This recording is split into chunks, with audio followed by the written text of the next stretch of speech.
d'un simple contrôle routier dans la paisible ville d'Asheville, en Caroline du Nord, un secret enfoui depuis plus de 50 ans était sur le point d'être révélé. L'agent Mark Reynolds, un policier rigoureux, respectant scrupuleusement le règlement, avait tout vu. Conducteurs imprudents, immatriculation expirée et fugitifs occasionnels. Mais rien ne pouvait le préparer à ce qu'il allait découvrir. Tout a commencé par une simple infraction. Une Buick Vintage venait de franchir un stop sans marquer l'arrêt complet. Au volant, un homme âgé, élégamment vêtu d'une chemise bleu clair boutonnée et coiffé d'un fedora usé par le temps. Son visage portait le poids des décennies. Ses yeux étaient de profonds puits de sagesse et de récits inavoués. Mark s'approcha du véhicule selon le protocole habituel. « Permis et carte grise, s'il vous plaît. » L'homme, calme et posé, ouvrit son compartiment à gants et tendit les documents. Mark les parcourut rapidement, puis se figea. Ses mains tremblèrent en relisant le nom. Jonathan A.R. Caldwell. C'était impossible. Jonathan Caldwell avait été déclaré mort en 1972. L'esprit de Mark s'emballa, tandis qu'il s'éloignait discrètement du véhicule pour consulter la base de données de la police. Il s'attendait à une erreur administrative, une étrange coïncidence. Mais lorsque l'écran s'afficha, son sang se glaça. Jonathan Caldwell n'était pas seulement une personne disparue. Il était le principal suspect d'un scandale gouvernemental vieux de plusieurs décennies. Avant que Mark ne puisse réagir, sa radio grésilla. « Agent Reynolds, retournez immédiatement à votre véhicule. Ne détenez pas le conducteur. Répétons, ne le détenez pas. » Que se passait-il?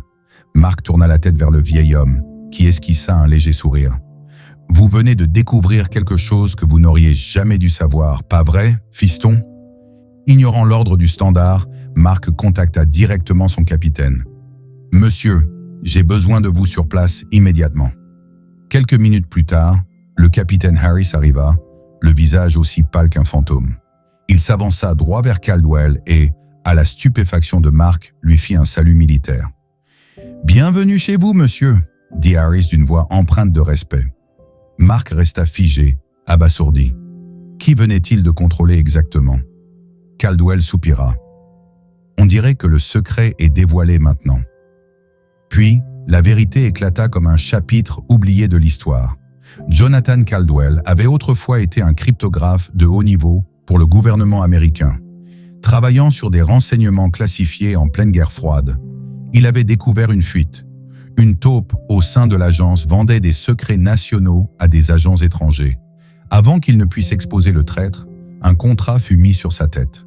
Avec l'aide de quelques alliés de confiance, il avait simulé sa propre mort et disparu. Pendant plus de 50 ans, Caldwell avait vécu dans l'ombre, effaçant méticuleusement ses traces, attendant le jour où il pourrait enfin revenir en sécurité. Il avait découvert la vérité, mais ceux qui l'avaient trahi étaient toujours en liberté. Jusqu'à aujourd'hui.